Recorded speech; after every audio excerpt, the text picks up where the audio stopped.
The CBS Radio Mystery Theater presents...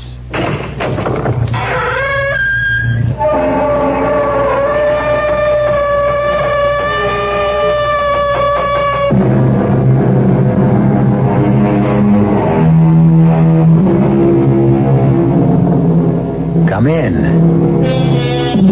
Welcome. I'm E.G. Marshall.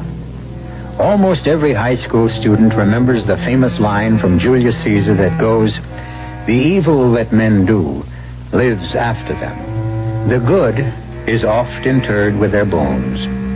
In other words, the bad guys are remembered. The things the good guys did, we often forget. We hesitate to disagree with William Shakespeare. How many of us can recall the specific deeds of Jack the Ripper, Rasputin the Mad Monk, or Lucrezia Borgia? And how many of us will always remember the good deeds of Florence Nightingale, Joan of Arc, Abraham Lincoln? Our tale begins one stormy night when Eberhard Edwards was awakened from a deep sleep. Eberhard Edwards. Yes? Who's that? Who's speaking? Listen to me. What do you want? I wish to reward you. For what? I don't need anything. I am the one to decide that, Eberhard. If you say so. A reward for services above and beyond the call of duty. A reward for being that rarest of creatures. A good man. That's very kind of you, I'm sure, but Get out of bed. Stand in front of the long mirror. Turn around. What do you see? The light's not too good, but No. It can't be. That's impossible. That is my sign. My reward. My recognition of gratitude for your service. But what will people think? What will people say?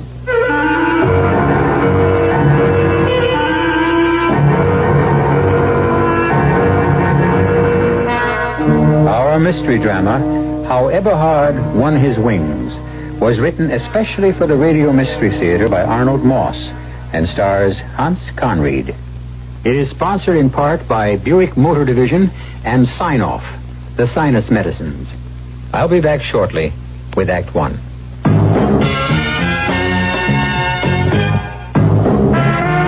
You don't see many people putting salt in their beer nowadays. Not that there's anything wrong with salt on radishes or French fries, but man, not in the king of beers. Truth is, the only thing salt can do for Budweiser is make it salty.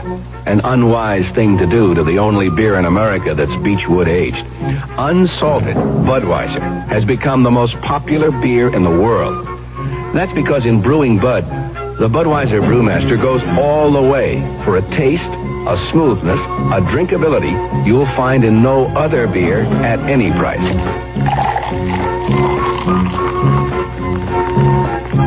And something else you can take without a grain of salt. The fact that when you say Budweiser, you've said it all. Anheuser-Busch, St. Louis.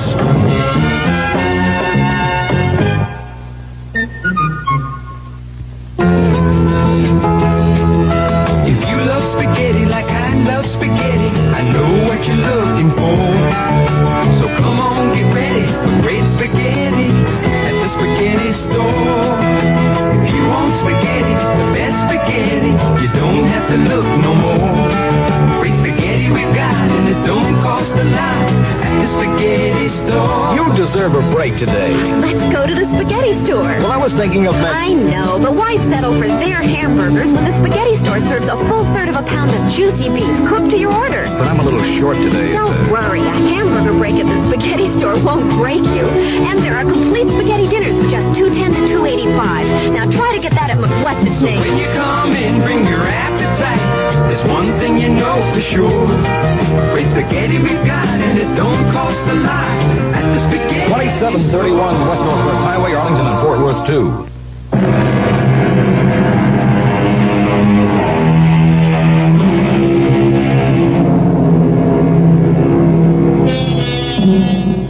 Eberhard Edwards, besides being a very competent bank teller, was one of that little band of unsung heroes whose major purpose in being alive is to try to make life a little better, a little more bearable for those around him. The one characteristic that always distinguished Eberhard from his fellow man was his love for his neighbor, his eagerness to do good in the world. For example, there was the Sunday he and his wife Mabel were at the beach, and there was a cry for help. A man was drowning. Before the lifeguard could get down off his platform, Eberhard had dashed into the sea and made a daring rescue of the drowning man. What on earth were you thinking of? What made you do it, Eberhard? The poor man was drowning. He needed help. But not your help. You can't even swim. That's true, isn't it? Well, something just told me to jump in. I guess I just didn't think. The man needed help, and I gave it. And there was the time with the blind, crippled beggar. Hey, mister, could you help out a fellow who's less fortunate than yourself? Have you got 50 cents, Mabel? 50 cents? Don't give him a penny. 50 cents? Now, what could I do with 50 cents? What do you need, my poor man? Well, I need some new clothes to keep me warm. My kids haven't had a decent meal in days. My wife is on the way to the hospital with another blessed event. And my sister-in-law... Not 1 cent, Eberhard. I'll give him $1. $1? Now, what could a person in my miserable circumstances begin to do with $1? 5? 5? 10? How about 20? 5, 10, 20. There you are, you poor man. I'd bet a lot. Oh, thank you, sir. You're a very considerate gentleman. Eberhard, why did you give that bum $20? Well, the poor fellow needed help. A new suit, food for his kids, his wife, he's got... Yeah, but the man's a crook. He's not blind. He's not crippled. He's not? No, the minute you gave him the money, he got up and walked away. So he did, didn't he? Oh, but it doesn't really matter. Oh, how can you say that? Well, even if he wasn't telling the whole truth, he needed the money more than we did. Eberhard, I know really? I know I'm right. Something, a voice inside me told me it was the right thing to do. And that's the way Eberhard Edwards lived his life. Yes, Eberhard was a good man. But life suddenly changed one day for the Edwards. The event altered the smooth course of their life forever. It began one night, in bed. Eberhard had had a hard day at the office. There are things that are right, and there are things that are wrong. And a man must do what he thinks is right. Oh, Eberhard, you're talking in your sleep again, and it's keeping me awake. Huh? Oh, what? Just turn over and go back to sleep. Of course, dear. I'm sorry.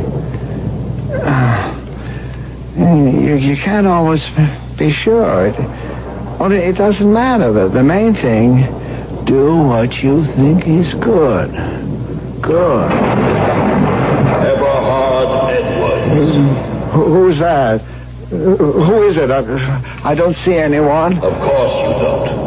But you hear me, don't you? Yes, but who are you? What do you want? I have something I wish to give you. Shh. Not so loud. You wake Mabel. Your wife cannot hear me. My words are for you alone. Really? Eberhard Edwards, you are a rare creature. An honest man. A virtuous man. A good man. There are so few of you left. I don't think I'd go so far as to say that, sir. It was very kind of you, just the same. And I wish to reward you. Oh, I don't need anything to show. I am the one to decide that, Eberhard. If you say so, sir. Tomorrow, when you wake, you will see what you have been given as your reward for being a good man. Well, that's very kind of you, I'm sure, but the world needs more men like you, Eberhard. Keep up the good work. Now, go back to sleep.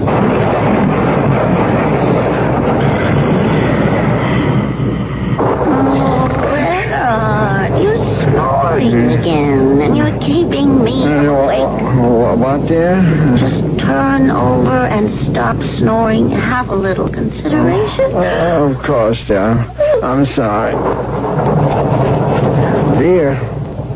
Mabel, dear. Oh, why can't you let me sleep? Oh, there's something strange. Something very funny. Oh, what are you talking about? I'm not sure.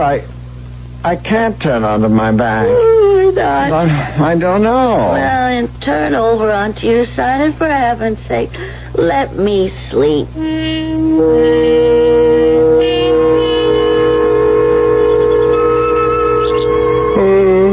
Good morning, dear. The storm's over. The sun's shining. The beautiful morning. Oh, you had a rough night, talking in your sleep, snoring. Oh, I'm sorry about that, dear. I think I was having some kind of a dream, kind of a nightmare. Oh, what about? Can you remember?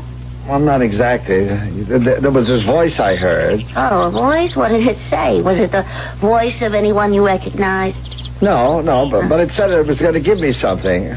Well, it was only a dream. Oh! What is it, Eberhard? Oh, my back. I just turned over on my back, and it was like I was being stabbed. In the back? Show me where. Right here, near the shoulder blade. Oh, my... Oh, it can't be. I won't believe it. What is it? What's wrong? Oh, Eberhard, you must be calm. Now, just control yourself. You mustn't get upset. Well, why should I be upset? Well, now, you're not going to work today, not until you've seen Dr. Reinheimer. What are you talking about? Get out of bed and look in the mirror. All right. I don't see anything out of it. Turn around and look at your back. Look at my... Oh. Good grief. What's wrong with me? Well, there are two growths coming right out of your shoulder blade. Well, what are they? What can they be? Well, I would say they look like a little pair of wings. Mabel, I think you're right. They are like little wings with pretty white feathers and everything. Growing right out of your back. Oh, my... Don't move, dear. Stay right where you are. What are you going to do? I'm calling Dr. Reinheimer for an immediate appointment. She'll know what to do. Imagine. Wings.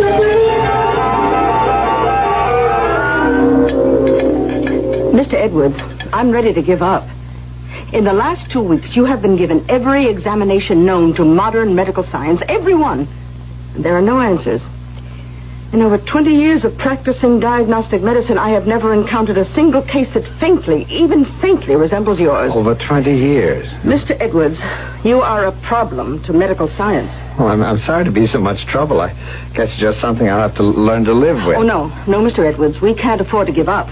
Science must be served. We must keep trying. I understand, I think. And we're going to try to find out, Mr. Edwards, whether you're some sort of medical aberration. You mean some sort of freak? Well, you might call it that. Either some kind of medical aberration or... Yes, doctor, or... Or some kind of miracle. You mean they're not some malformation? Those little things are really wings? Well, we're not 100% sure yet, but if they are... And my colleagues and I are almost ready to admit that they are, in fact, wings. Then that would make me... Yes, Mr. Edwards. It would make you an angel.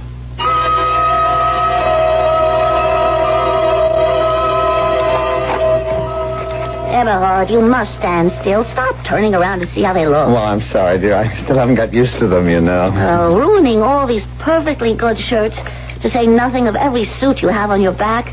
In a manner of speaking. But, Mabel, dear, we had to cut those slits in the backs of my shirts. Oh, but the suits, too.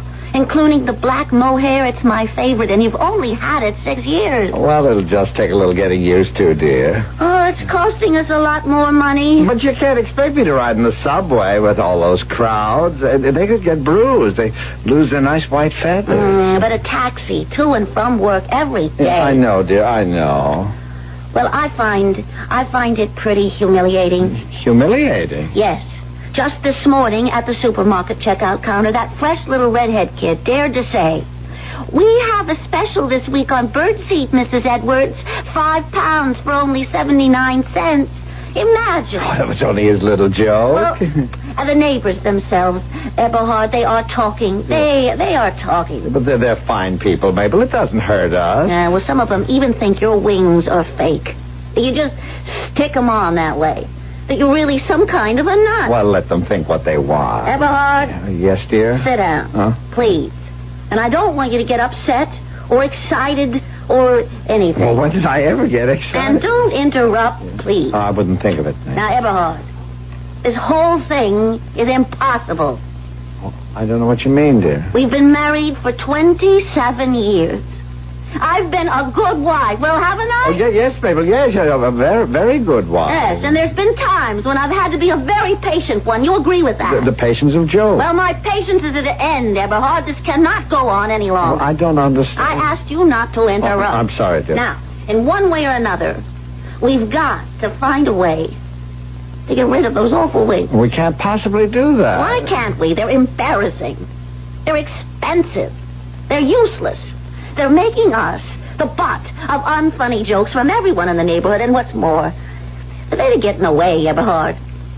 Eberhard Edwards, those wings must go.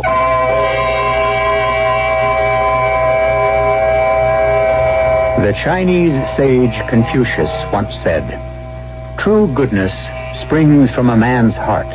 All men are born good." From his heart, Confucius said. In Eberhard Edwards' case, virtue has received a little bonus. A pair of exquisite wings measuring almost 18 inches from base to tip, with the whitest, softest feathers, which Mrs. Edwards has doomed to extinction. Can she? I'll return shortly with Act 2. What can you do to a family car to make it more than just roomy, comfortable, and utilitarian? Well, you could call it a Buick LeSabre, for starters. That'll get you the kinds of things you'd normally expect from a family car, plus some pretty uncommon family car traits. Like a level of exterior and interior elegance befitting a night on the town. The distinct formal roofline on the four-door hardtop LeSabre is highlighted by opera windows on either side. On the inside, you'll find comfortable cloth or vinyl seats, plush carpeting throughout, plus available options such as tilt steering wheel and automatic climate control air conditioning to turn ordinary errand running into motoring for pleasure. The 1975 Buick LeSabre. Consider it a family car as well as an instrument of pleasure. Buick's LeSabre. Dedicated to the free spirit in just about everyone.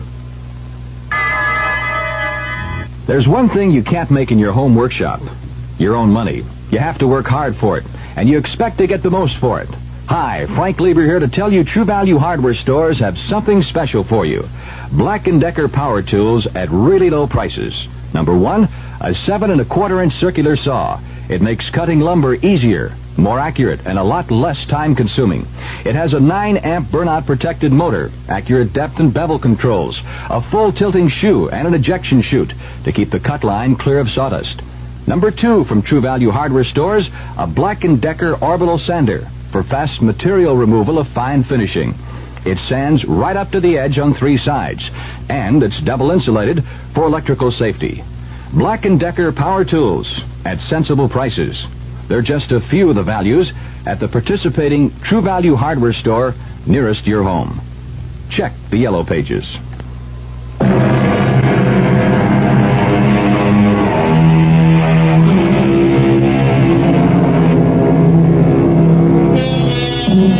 In heaven, an angel is no one in particular. Heaven is overflowing with angels. The playwright George Bernard Shaw made that observation.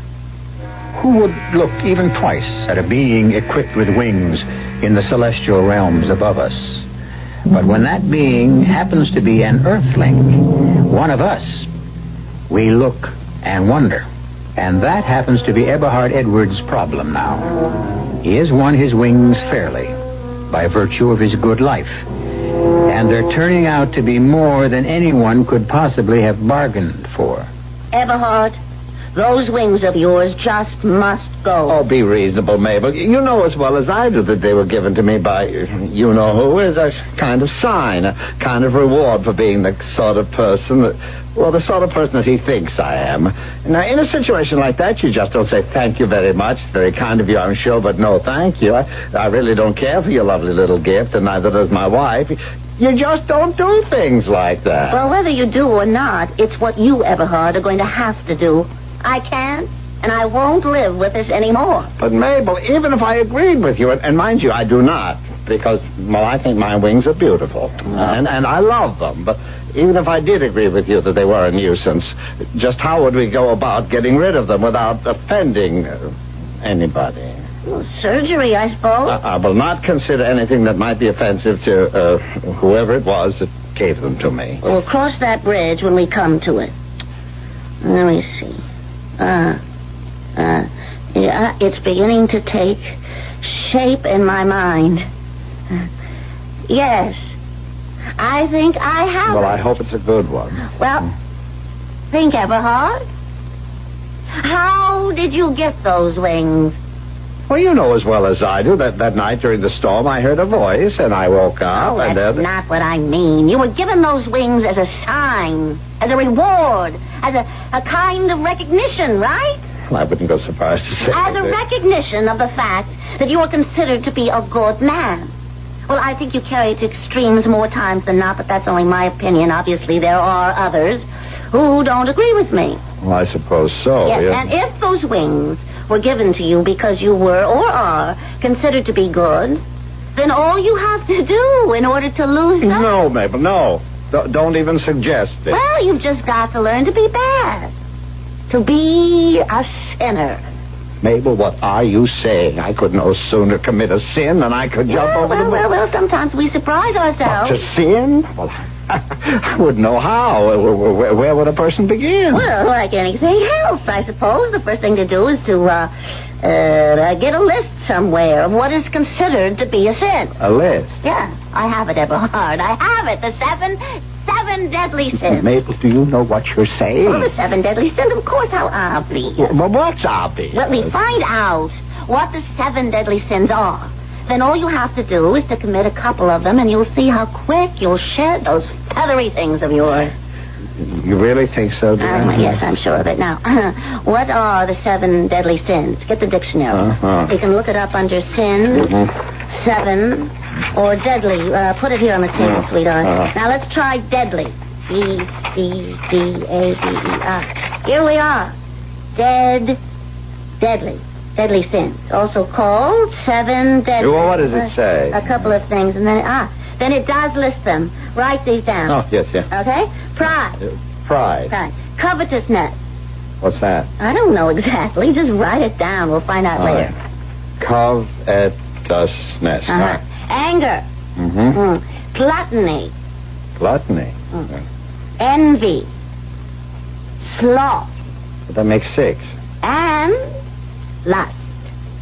I beg your pardon? L-U-S-T. Lust. And that's the whole list. 7 deadly sins. What am I supposed to do with them? You commit them. Some of them, anyway. Mabel, I could. You know that I just could. It'd go against everything. Well, why don't we begin with pride? Now, that shouldn't be too difficult. You just take on a proud attitude at the bank. That's where you can start. If it'll help, I'll run up a pretty black cape on the sewing machine. It'll help hide those things for the time being. A cape at the bank. Get an act with pride.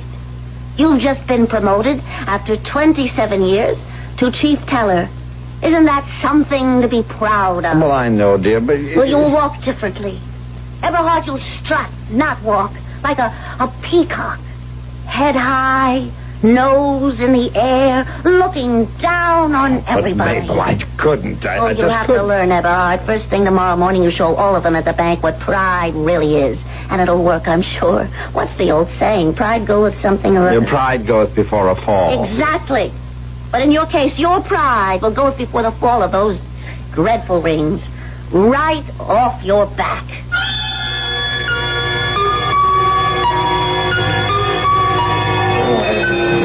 Miss McClory, may I speak to you for a moment, please? Why, sure, Eberhard. Anything wrong? In the first place, Miss McClory, I would like you to address me from now on as Mr. Edwards. But you've always asked me to call you Eberhard. You're kidding. I definitely am not, as you call it, kidding. Okay, if that's what you want, Mr. Edwards. And another thing, I would be much happier if in the future you would wear blouses with a slightly a slightly higher neckline. Now, in all the time I've worked at this bank, nobody In my has position ever- as head teller, I strongly urge that from now on you dress and comport yourself with a little more dignity, a little more subtlety, and if I may say so, with a little less obvious emphasis on the nature of your sex. Eberhard Edwards, what are you trying to do? You stand out. You're different. And in my capacity as head teller... I'm different. I stand out. You're certainly one to say that with that silly cape you take. Well, it does not advertise my features the way your blouse does. You just listen to me, Eberhard Edwards. I happen to be very proud of being a woman. I have, as you well know, never flaunted my femininity, nor have I ever hidden behind it. But I am proud of it.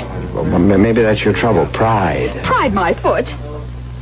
Now, you just go back to being your own sweet self, the Eberhard Edwards we all know and love so well. You don't understand. I understand one thing. The way you're trying to act, it doesn't suit you. It's not you. You're sweet. You're generous. You are not overbearing. You're considerate. You really wouldn't want to hurt my feelings about my blouses or my walk or anything else. Am I right? Miss McClory, Edna May. Yes, Mr. Edwards. Do go back to calling me Eberhard, please.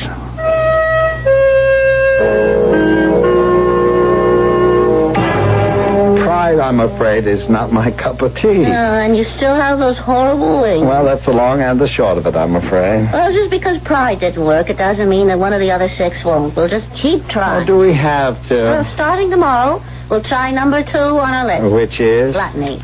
Now, that's got to work. We can't miss.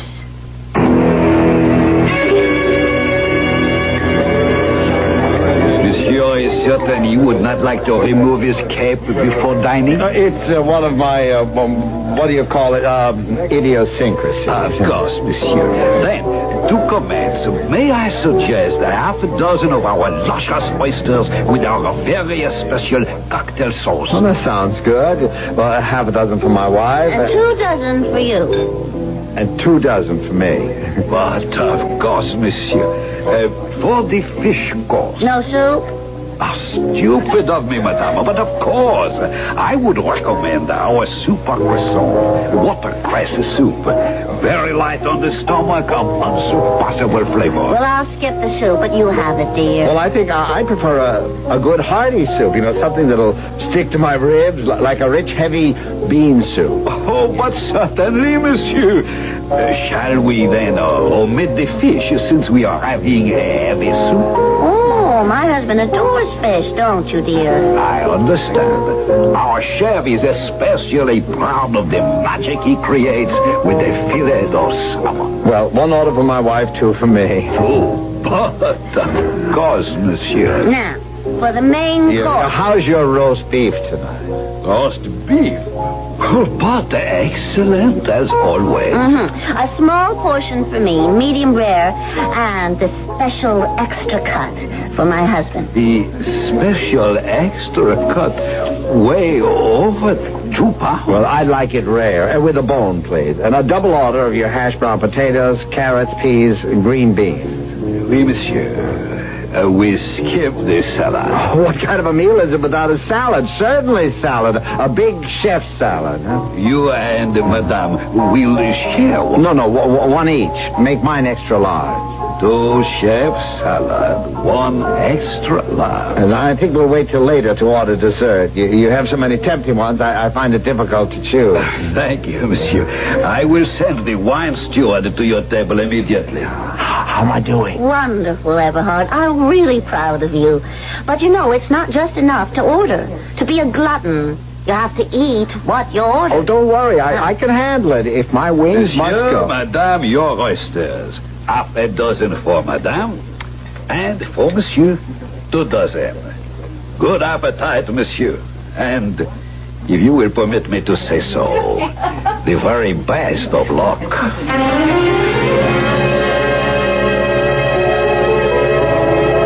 You're doing just fine, dear. Keep it up.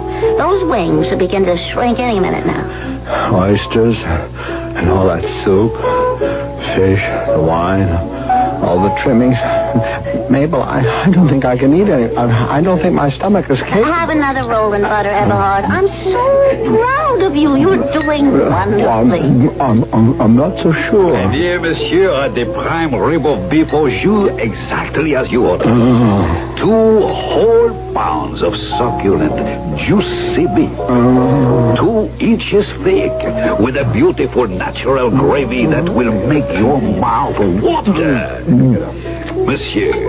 Oh, dear, if you'll excuse me. May I help? Where are you going? Somebody, anybody, show me the way to the men's room, please.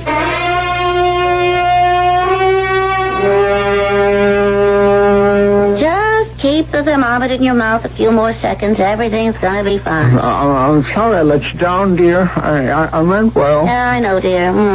Not quite 101. Not too bad. Oh, I guess I was never cut out to be a glutton. I wouldn't care if I never ate anything ever again. I feel terrible. And I never want to get out of this bed. Never. Good. Because that's the next of the 7 sins. Idleness. Laziness. Just doing nothing. The one they call sloth. Doing nothing? Not a single thing.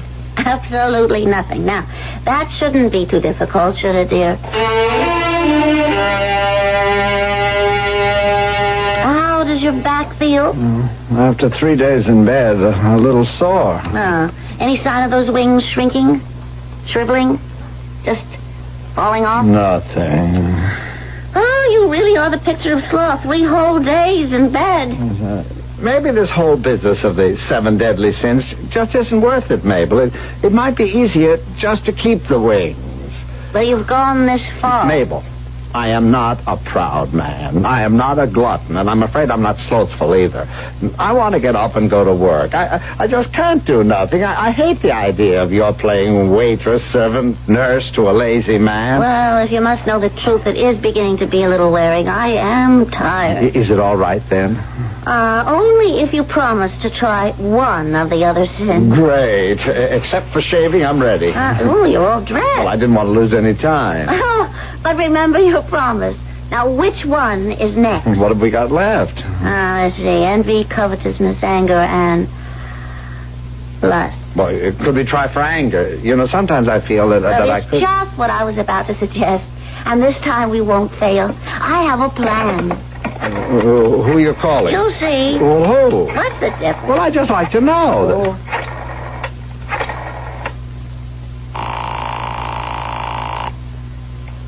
Hello? Who's that calling? Mr. Charnislav?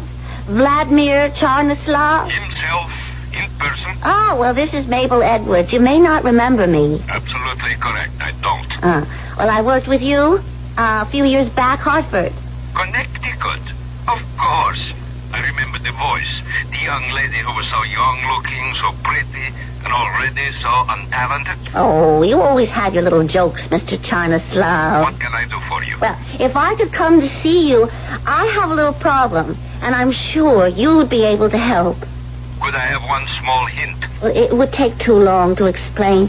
Would you be free any time this afternoon, say 3 o'clock? You have my address? I do. And thank you so much. We'll be there promptly at 3. We? Yes, Eberhard and I, my husband. Till 3 then. Bye-bye. What was that all about? What does Vladimir, whatever his name is, have to do with what you call my little problem? Trust me, Eberhard. This time I know we're on the right path. Vladimir Charnislav is a genius. If anyone can help, it'll be Vladimir and the Charnislav method.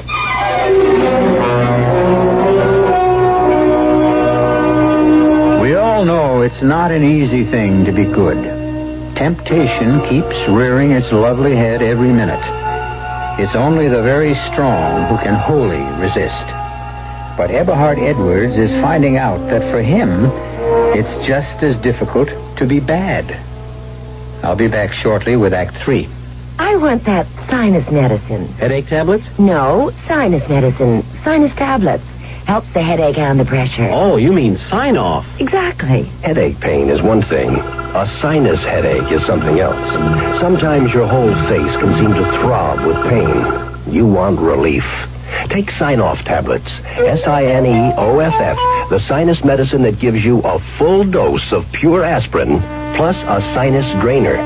Sign-Off. The sinus medicine that helps relieve sinus pain while you drain. And Sign-Off doesn't stop there. Have you tried Sign-Off Sinus Spray, the fastest known form of sinus congestion relief? It works in seconds. That's Sign-Off Sinus Spray. When sinus flares up, use Sign-Off tablets and spray only as directed. Sineoff. Sign-Off. Exactly. Sign-Off, the sinus medicines in the bright red box. Ladies and gentlemen, introducing the all-new 1975 Super City. Super City is more than a discount office supply house. Why, you don't even have to have an office to shop at Super City. Want a great gift for somebody great? Then listen. A complete selection of typewriter ribbons. Most styles only $1.19 each. Today at Super City. That's Super City Discount Office Products. 2527 West Mockingbird Lane, just west of Love Field. That's Super City.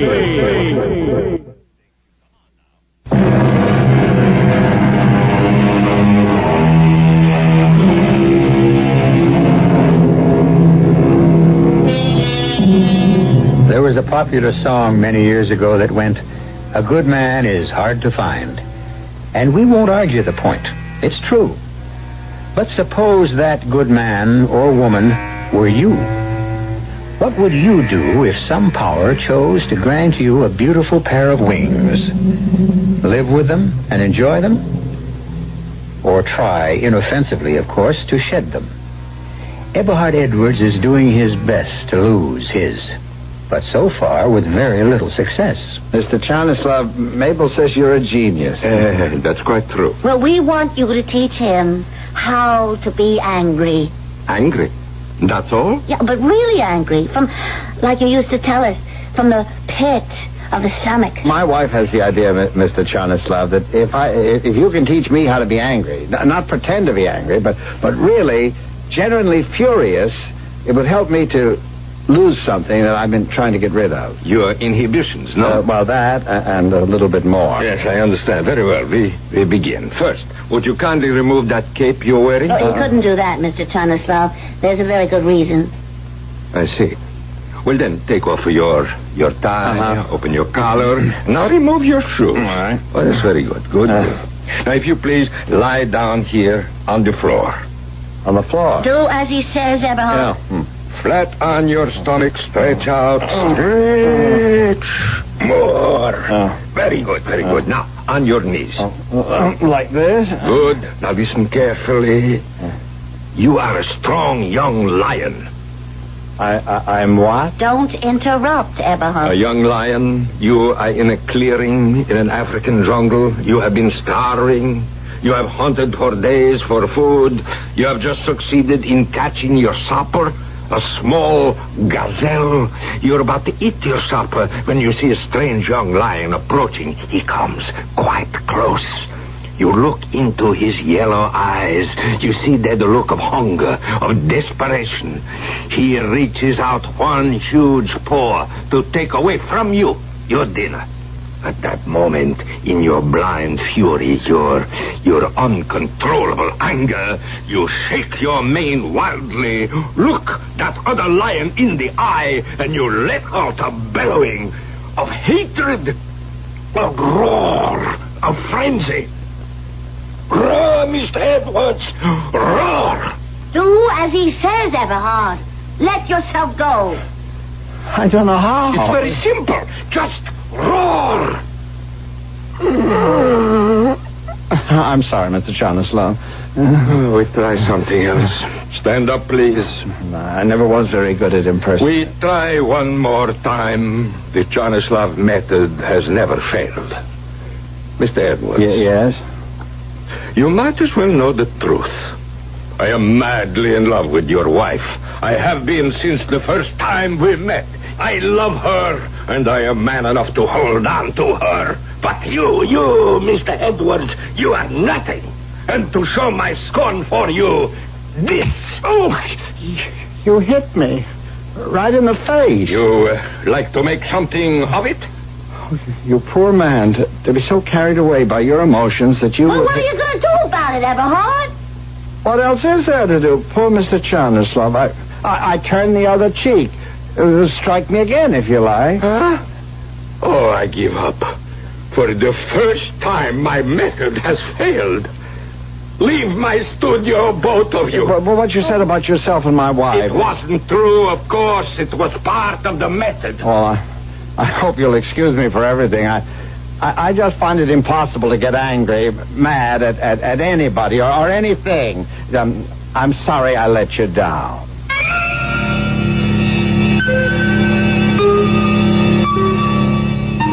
Well, envy, covetousness. I haven't worked any better than the rest. There's only one more left to try. The one we've been saving for the end? Lust? Yeah, Eberhard. I know how reluctant you are to try it. But it's our last chance. I know. Now, how about going to some of those, movies?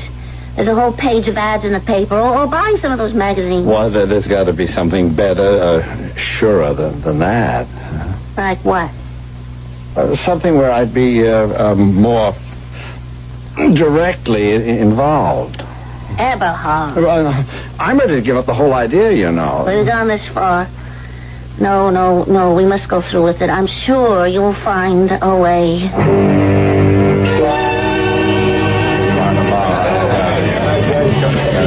Bartender, I'll have another. Fill her up, ginger ale. Hi, honey. Are you enjoying yourself? Yes, indeed. Well, what's your line, honey? My line? What do you do for a living? Well, I'm a banker. Oh, you don't say. That's very interesting. Oh, look, why are you so unfriendly? Well, I beg your pardon, ma'am. I didn't mean to be. It's just that, I'm waiting for a friend. Well, why didn't you say so in the first place? Have fun, honey. Another ginger ale, bartender. I beg your pardon, sir. Is this stool taken? Oh, no, ma'am, it's not. Do you mind? Not at all, young lady. Thank you. You come here often? Oh, first time. It's begun to rain. I thought I'd come in here and wait till it stopped. All right. Would you allow me to buy you a drink? Oh, I don't drink. What's your line? I mean, what do you do for a living? A social worker. Now, is that interesting? Well, there are so many people in the world who need help, who need a little cheering up now and then. You know what I mean? Boy, I certainly do. Then that's a lovely idea. Who do you work for? Strictly for myself.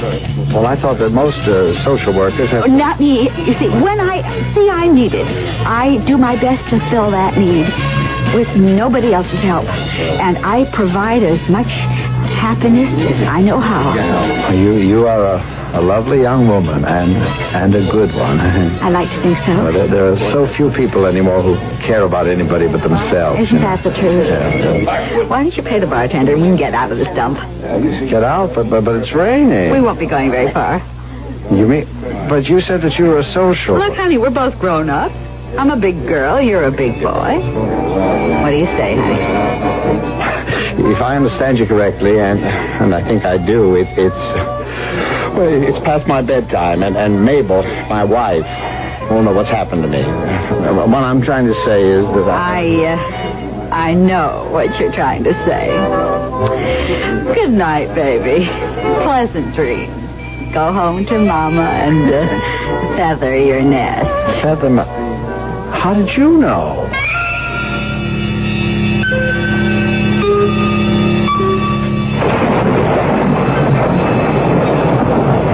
I told you the whole story, Mabel. That's all there is to it. Oh, would you move over a bit, dear, onto your own side of the bed? Oh, I'm sorry, dear. I was no better at lust than I was at anything else. I tried. I really did, but nothing came of it. I just couldn't. I know, dear. Mabel, you're very sweet. Good night, dear. Good night. Eberhard Edwards. You? Again? Do you hear me? Oh, yes, indeed. What, if I may ask, have you come to see me about this time? The little matter of your week. Well, I meant no offense, believe me. In trying to lose them, I was just... Well, you see, they were beginning to be... I understand very well, Eberhard. You are a very good man. I am going to do something for you. You are? To show my special appreciation. You will no longer be troubled by your week. Thank God. Thank you. Watch. No. I can hardly believe it. Mabel, wake up.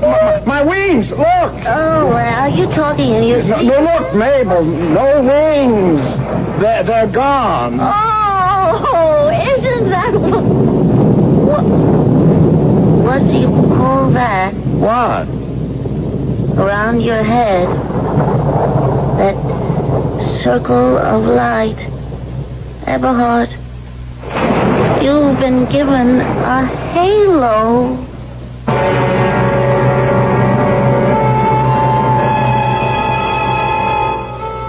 You recall that popular classic of the 20s that went, "If I had the wings of an angel, over these prison walls I would fly"?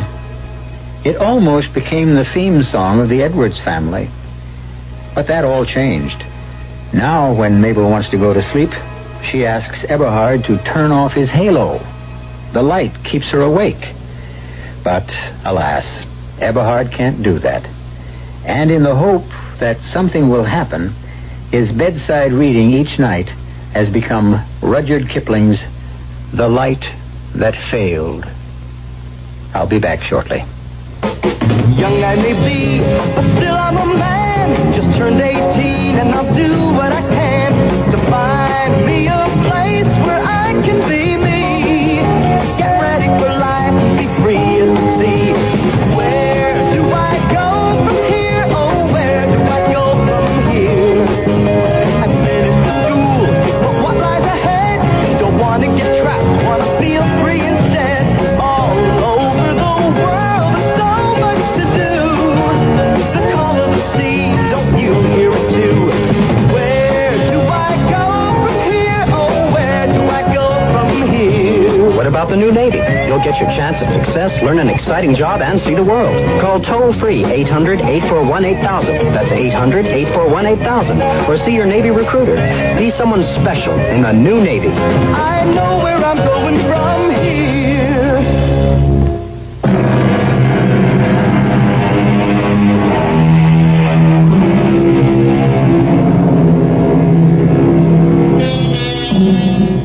The fable you've been listening to had no gore, no vampires, no mad scientists, no men from Mars.